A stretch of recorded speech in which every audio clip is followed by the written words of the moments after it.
तो चलिए आज हम लोग समझते हैं किरचॉफ का नियम। तो किरचॉफ के नियम को समझाएं तथा इनके प्रकार को लिखें। किरचॉफ के नियमों को समझाएं तथा इनके प्रकार को लिखें। इस प्रकार से बोर्ड एग्जाम में आपके क्वेश्चन बनते हैं। ये आपके फिजिक्स का चैप्टर नंबर 3 का एक क्वेश्चन है और चैप्टर नंबर 3 से 2-3 ऐसे प्रश्न हैं जो कि हर बार बोर्ड एग्जाम में पूछे जाते हैं। तो सभी प्रश्नों को हम बताएंगे, उससे पहले हम किरचॉफ के नियम को समझते हैं। ये जो किरचॉफ का नियम है, आप लोगों का एक सवाल होगा कि ये किरचॉफ का नियम कितना नंबर में पूछा जाता है भैया। तो ये किरचॉफ का नियम जो है मेरे दोस्त, ये किरचॉफ का नियम दो नंबर में कभी भी नहीं पूछा जाता है। ये किरचॉफ का नियम, ये जो किरचॉफ का नियम आपका है, ये 2 नंबर में नहीं पूछा जाता है, बल्कि ये किरचॉफ का नियम आपका 5 नंबर में बोर्ड एग्जाम में पूछा जाता है। ये आप दिमाग में बैठा लीजिए, ये दिमाग में बैठा लीजिए कि किरचॉफ का नियम कभी भी आपका 2 नंबर में नहीं पूछ सकता है, बल्कि ये जब भी पूछेगा तो आपका 5 नंबर में पूछेगा। यदि 2 नंबर में पूछ दे तो आकर मुझे क्वेश्चन दिखाना। यदि 2 नंबर पूछेगा तो आपसे सिर्फ यही पूछेगा किरचॉफ के नियमों को लिखे, उनके प्रकार नहीं पूछा जाएगा। या तो किरचॉफ के नियम, किरचॉफ के प्रथम नियम पूछ देगा या तो द्वितीय नियम पूछ देगा। यदि 2 नंबर में पूछेगा तो, यदि 2 नंबर में पूछेगा तो, यदि आपका 5 नंबर, यदि इस क्वेश्चन का 5 नंबर यदि बनता है तो 5 नंबर में क्वेश्चन इस प्रकार पूछा जाएगा कि किरचॉफ के नियम को समझाएं तथा इनके प्रकार को लिखें। इस प्रकार से 5 नंबर में आपके बोर्ड एग्जाम में ये क्वेश्चन बनता है। तो चलिए हम स्टार्ट करते हैं। तो किरचॉफ के नियमों को समझाएं तथा इनके प्रकार को लिखें। तो पहले किरचॉफ के नियमों को लिखते हैं, उसके बाद किरचॉफ के कितने प्रकार होते हैं उन सभी प्रकारों को हम बेहतरीन तरह से समझेंगे और लिखेंगे। वही सब में इम्पोर्टेंट है। देखिए, हड़बड़ी नहीं, हड़बड़ी में गड़बड़ी हो जाता है। तो किरचॉफ का नियम, जटिल विद्युत परिपथों को, जटिल विद्युत परिपथ को सरलता से हल करने के लिए,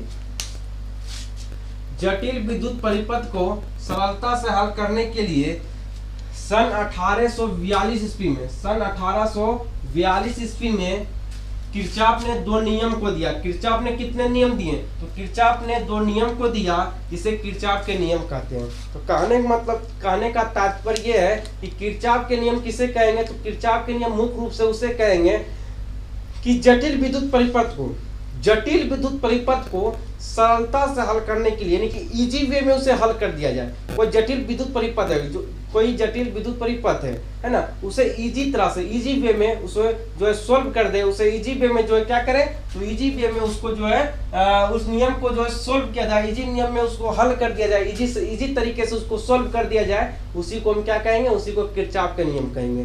तो किरचॉफ ने ये नियम 1842 ईस्वी में दिया था। ये किरचॉफ का जो नियम है, ये नियम 1842 ईस्वी में दिया गया था। और किरचॉफ ने 2 नियम दिया, किरचॉफ के 2 नियम दिया। जब 1842 ईस्वी में किरचॉफ ने जब नियम दिया था तो नियम जो है वो 2 दिया था। तो पहला नियम आपका आता है प्रथम नियम। पहला किरचॉफ के नियम निम्नलिखित 2 प्रकार के होते हैं। किरचॉफ के नियम निम्नलिखित 2 प्रकार के होते हैं। देखिए, पहला आपका होता है प्रथम नियम।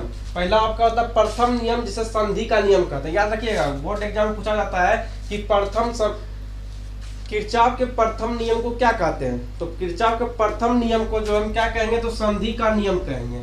किरचॉफ के द्वितीय नियम को वोल्टता का नियम कहेंगे। किरचॉफ के प्रथम नियम को संधि का नियम कहेंगे और दूसरा नियम को वोल्टता का नियम कहेंगे। यह आपको मालूम रहना चाहिए। चलिए, बहुत ही बेहतरीन तरह से आपको समझ भी आ गया होगा और ये भी समझ आ गया होगा कि किरचॉफ के नियम जो है क्या होता है। तो किरचॉफ का नियम होता है जटिल विद्युत परिपथ को सरलता से हल करने के लिए 1842 ईस्वी में किरचॉफ ने 2 नियम दिया था, जिसे किरचॉफ के नियम कहते हैं। इन कहने का मतलब यह है कि जटिल कोई विद्युत परिपथ है और उसे इजी वे में, उसे इजी सॉल्यूशन में उसे तोड़ दिया जाए, उसी को किरचॉफ का नियम कहा जाता है मेरे दोस्त। और किरचॉफ का नियम 2 प्रकार का होता है। पहला आपका होता है प्रथम नियम, जिसे संधि का नियम कहते हैं। दूसरा आपका होता है वोल्टता का नियम, दूसरा आपका होता है वोल्टता का नियम। तो प्रथम नियम को चलिए दोनों को बारीकी से, दोनों को जो है बहुत ही बेहतरीन, दोनों नियमों को बहुत ही बेहतरीन तरह से हम जो है समझ लेते हैं। तो प्रथम पहले हम समझेंगे किसको? तो पहले समझेंगे प्रथम नियम को। तो प्रथम नियम आपका क्या है? तो प्रथम नियम है संधि का नियम। तो चलिए यहाँ से हम समझते हैं, ध्यान दीजिएगा, यहीं से क्वेश्चन बहुत ही इंपॉर्टेंट बनता है। तो किसी परिपथ को, पहला हम समझ रहे हैं किसको, तो प्रथम नियम को समझ रहे हैं। किसी परिपथ को संधि, किसी परिपथ में संधि की ओर मिलने वाले, किसी परिपथ में संधि की ओर मिलने वाले समस्त धाराओं का बीजगणितीय योग क्या होता है, शून्य होता है। उसे हम क्या कहते हैं, उसी को हम जो है प्रथम नियम, इनकी संधि का नियम कहते हैं। आपको समझ नहीं आया होगा, कोई दिक्कत नहीं है, समझिए। फिर किसी परिपथ में क्या कह रहा है, किसी परिपथ में संधि की ओर मिलने वाले, किसी परिपथ में, ये क्या, ये आपको जो काला रंग से बना हुआ है, ये क्या, ये आपका परिपथ है, ये आपका क्या है, तो ये आपका परिपथ है। ये चित्र आपको दिख रहा होगा, तो यही आपका क्या है, ये आपका परिपथ है। किसी परिपथ में संधि की ओर मिलने वाले समस्त धारा, संधि की ओर यानी इसके ओर मिलने वाला, यहाँ जो मिलने वाले समस्त धारा, संधि की ओर मिलने वाले समस्त धाराओं का बीजगणितीय योग क्या होता है, तो शून्य होता है। कहने का मतलब यह है कि I1 की धारा 1, धारा 1 और धारा 5, धारा 1, धारा 5, धारा 2, धारा 3, धारा 4, धारा 5, धारा 6, धारा 7, धारा 8। इनकी कहने मतलब यह है 7, 8, इनकी जितना आप धारा उसको बना लो, जितना आप परिपथ बना लो। तो कहने का मतलब यह है कि जितना परिपथ है सभी का बीजगणितीय योग क्या होगा, शून्य होगा। कितना होगा, तो शून्य होगा। कहने का मतलब क्या है कि कहने का मतलब मेरा ये तात्पर्य है मेरे दोस्त कि आप देखे होंगे कि जैसे आलू का खेत, आप देखे होंगे, आलू लगाते होंगे, जो भी किसान होंगे उसको ज्यादा समझ आएगा और आना भी चाहिए। जैसे आप आलू लगाते हैं तो आलू का जब परंगा होता है, आलू का जो परंगा होता है, तो जब उसको भर दिया जाता है, तो उसके बाद उसको पटवन किया जाता है। जब उस परंगा को भर दिया जाता है, यहाँ से आलू निकल जाता है, और इस प्रकार आलू फैल जाता है, इस प्रकार आलू निकलता है, इस प्रकार जो है फैलता है। उसके बाद क्या करते हैं, इस परंगा में पानी पटाते हैं, इस प्रकार से पानी पटाते हैं। चलिए बताते हैं, समझिए बेहतरीन तरह से। तो इस प्रकार से क्या था, आलू निकलता है। आलू जब आपका निकल जाता है तो क्या करते हैं, तो पानी पटाते हैं। जब आलू आपका निकलता है तो पानी पटवन करते हैं, इस प्रकार से करते हैं, ठीक है। यहाँ से जो है, यहाँ से पानी पटाते हैं, यहाँ से आलू निकला, यहाँ से आपका आलू निकला, आलू निकल गया, आलू निकला। जब यहाँ से पानी पटाते हैं, जितना पानी आप यहाँ दिए, जितना पानी आप फर्स्ट में दिए, उतना ही पानी कहाँ आएगा, सेकंड में आएगा। देखिए, जितना पानी आप फर्स्ट में दिए उतना ही पानी सेकंड में जाएगा, सेकंड वाले में भी उतना ही पानी जाएगा। कहने का मतलब यह है कि मान लीजिए कि एक नाली का उदाहरण लेते हैं। जैसे मान लीजिए कि एक नाली आपका है, ठीक है, एक नाली है। चलिए इस प्रकार से नहीं, थोड़ा हम बेहतरीन उदाहरण लेते हैं जो कि आपको बहुत इजी तरह से वो उदाहरण समझ आ जाए। जैसे मान लीजिए चलिए हम बहुत ही बेहतरीन तरह से आपको समझाते हैं। जैसे देखिए, यहाँ देखिए, समझिए, आपकी बार आपको समझ आ जाएगा। चलिए यहाँ से आपकी बात तो आपको समझ आ जाना चाहिए। चलिए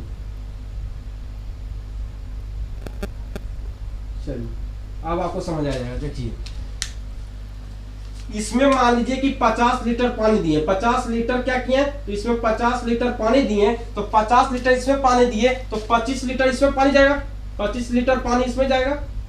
ध्यान दीजिए, 25 लीटर इसमें जाएगा और 25 लीटर इसमें जाएगा, 25 लीटर इसमें जाएगा, 25 लीटर इसमें जाएगा, 25 लीटर उसमें जाएगा। कहने का तात्पर्य यही है कि जितना भी जाएगा, 50 लीटर यहाँ लिए तो 25 लीटर इसमें चला जाएगा, तो 25 लीटर इसमें चला जाएगा। और यहाँ देखिए, वही यहाँ पे कहा जा रहा है कि किसी परिपथ में संधि की ओर मिलने वाले समस्त धाराओं का बीजगणितीय योग क्या होता है, तो शून्य होता है। यानी कहने मतलब ये यहाँ है कि 50 लीटर इसमें पानी, 50 लीटर अगर हम फर्स्ट वाले में 50 लीटर लिए तो सेकंड वाले में 50 होगा और थर्ड वाले में भी क्या होगा, तो उतना ही होगा। कहने मतलब सिर्फ बढ़ जाता है, सिर्फ क्या होता है, तो बढ़ जाता है। अगर यहाँ से भी 2 पाइप लगा देंगे, यहाँ से भी हम अगर 2 पाइप लगा देंगे तो उतना ही धारा, उतना ही पानी उसमें भी जाएगा, उतना भी पानी उसमें भी जाएगा। लेकिन कहने का मतलब यह है कि उतना ही रहेगा, पानी जितना फर्स्ट में था उतना ही पानी उसमें घुरता रहेगा, 50 लीटर पानी आ रहेगा, पानी जो है वो उसमें 50 लीटर ही पानी रहेगा। आपको ये समझ आ गया होगा। यदि आपको समझ नहीं आया उतना दिमाग मत लगाइए,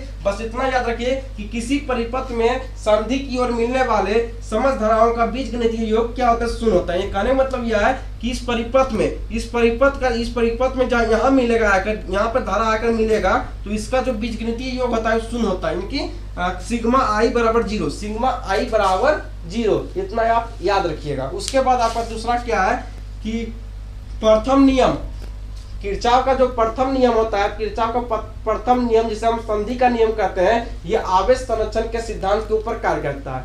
आवेश संरक्षण के सिद्धांत के ऊपर कार्य करता है कौन, तो किरचॉफ का प्रथम नियम, किरचॉफ के प्रथम नियम जिसे संधि का नियम कहते हैं, वो जो है आवेश संरक्षण के सिद्धांत के ऊपर कार्य करता है। चलिए अब दूसरा नियम हम समझते हैं। दूसरा नियम क्या है, तो दूसरा नियम आपका है, द्वितीय नियम को वोल्टता का नियम भी कहते हैं। कहने का मतलब यह है किसी विद्युत परिपथ में, किसी विद्युत परिपथ में, किसी बंद पास में, किसी विद्युत परिपथ में, किसी बंद पास में, किसी विद्युत परिपथ में, किसी विद्युत परिपथ में, किसी विद्युत परिपथ में बंद पास में समस्त